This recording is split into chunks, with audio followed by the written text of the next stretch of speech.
welcome back to Noob Reviews. I'm your host Ryan Taylor, and I'm finally back. I know it's been well over a month since I've done an episode, but I'm back, and I expect to be doing these much more regularly. Today, I'm going to be reviewing BoJack motherfucking Horseman. If you are not already watching the show, do yourself a favor, go watch it. Season 4 was released last week, September the 8th, and today I'm going to do a quick overview of the whole thing. I'm going to try and stay away from spoilers and just sort of give you all a sense of what the show is about. Now, BoJack Horseman is the story of the title character, a washed-up horse actor who once starred in a sitcom by the name of Horsin' Around. The show picks up as BoJack, while battling depression and alcoholism, attempts to relaunch his career with an autobiography. Of course, now this is produced by Netflix, and half of the characters are anthropomorphic animals, because why not, right? And I gotta say, it does hold up to the Netflix standard, and by that I mean it's probably one of the best shows on Netflix. Now, the cast of the show is one of its best points. It's an absolutely incredible cast. BoJack is voiced by Will Arnett, who's probably best known for Arrested Development, and in my opinion, his role as BoJack is his greatest performance, hands down. BoJack is a very complex character who, on some deeper level, wants to be a better person, but somehow manages to sabotage almost every relationship or opportunity that ever comes his way. Now, I'm just going to run through the cast here. The main cast, that is, because there's too many to really touch on everyone here. But the main 5 characters, BoJack being the first. I can't talk about BoJack without talking about his friend, acquaintance. I'm not sure what to call him exactly, but Todd Chavez, of course, is voiced by Aaron Paul. And you know Aaron Paul from Breaking Bad. He is Jesse Pinkman, and he's always fantastic. This is sort of a different role for Aaron Paul, of course. Todd is the comedic relief. There's more comedy in the show than just him, but he is the always funny character.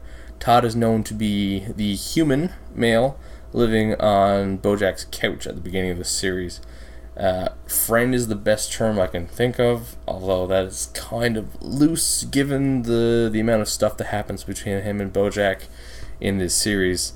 Now, the next character in the main cast is Princess Carolyn, voiced by Amy Sedaris. No, she's not an actual princess. She's a cat, so, it's sort of a cat name, right? I'm not familiar with Amy Sedaris. I don't know her work outside of the show, but the show makes me want to check out more. Now, Princess Carolyn, as I mentioned, is a cat who happens to be BoJack's manager.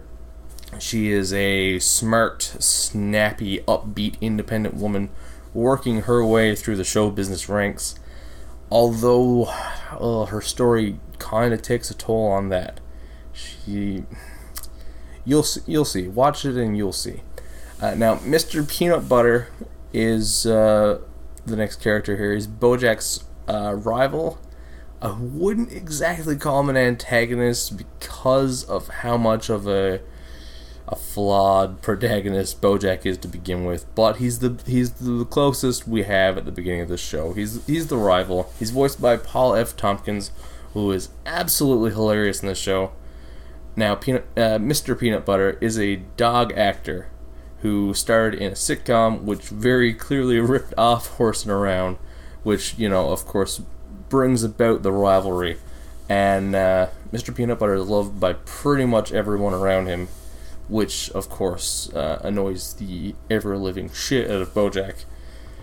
Now, last but not least, the main cast is rounded out by Diane Nugent, voiced by Alison Brie, who, in my very biased eyes, can do no wrong. Alison Brie you may know from, Community, Glow. She voiced a character in the Lego movie. She's everywhere, and she's lovely.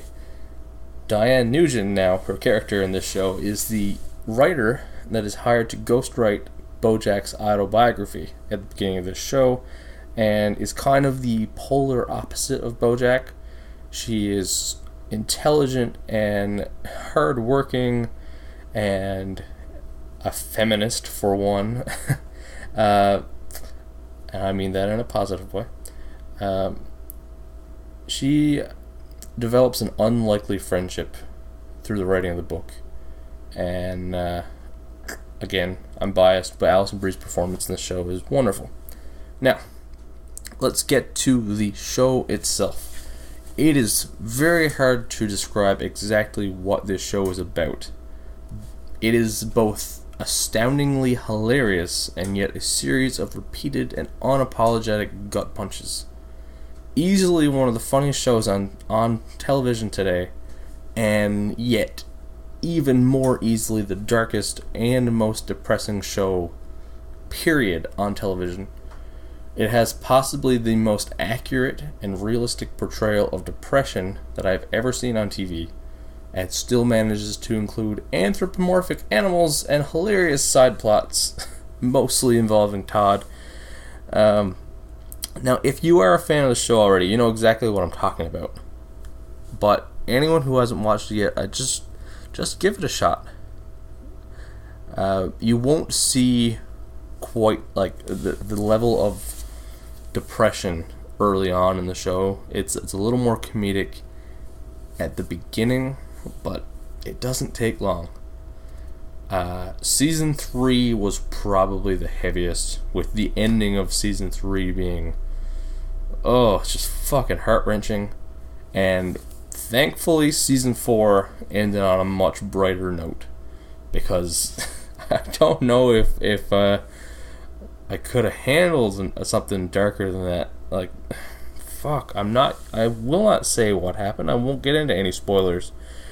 Again, those of you who have watched this know exactly what I'm talking about, and just give it a chance. Give this show a fucking watch.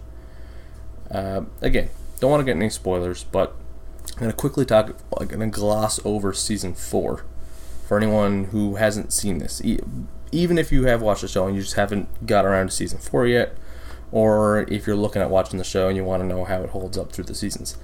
I will say that Season 4 it's a very consistent show.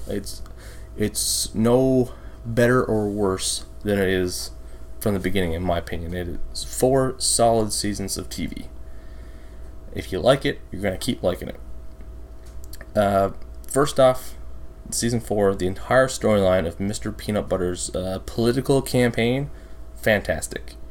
His opponent, Woodchuck Berkowitz,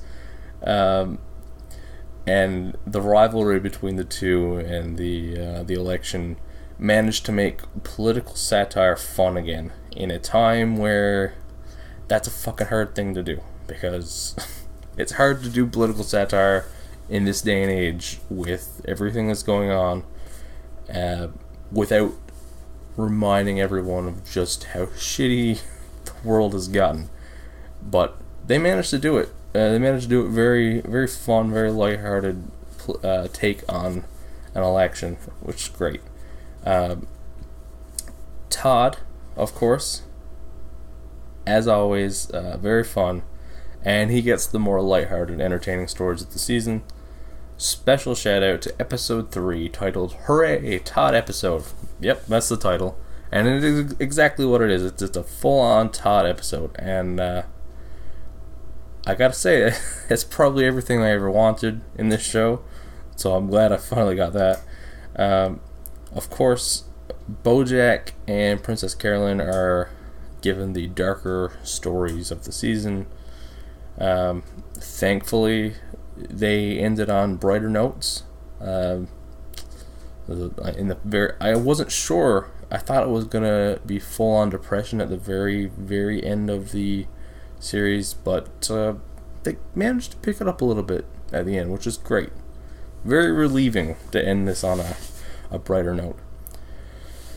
Now, I know there are a fucking ton of details I'm not touching at all, and even more characters I haven't mentioned, but I'm going to end it there anyway, because This show was a goddamn masterpiece, and that's where I stand on it. And I can't get into a lot of it without spoiling, you know. I can't recommend it enough. Netflix hit it out of the fucking park on the show, and I hope we get 4 more seasons, 8 more seasons. I'll keep watching the show, you know. If you're looking for something to give you a laugh, a cry, a crying laugh, a laughing cry, a little or a lot of all of those things, BoJack Horseman is what you're looking for. It's clever. Pretty much every character in this show is deeply flawed, and almost nothing goes as planned. But if there's one thing I learned from BoJack, it's that life never really goes as planned. But you might as well make the best of it anyway. Until next time, I'm Ryan Taylor. You can check out other episodes of Noob Reviews, as well as episodes of Jedi Dropouts at www.jedidropouts.podbean.com, or on Podbean, iTunes, Stitcher, Google Play, or wherever podcasts can be found. Thanks for listening. Now, go be a noob.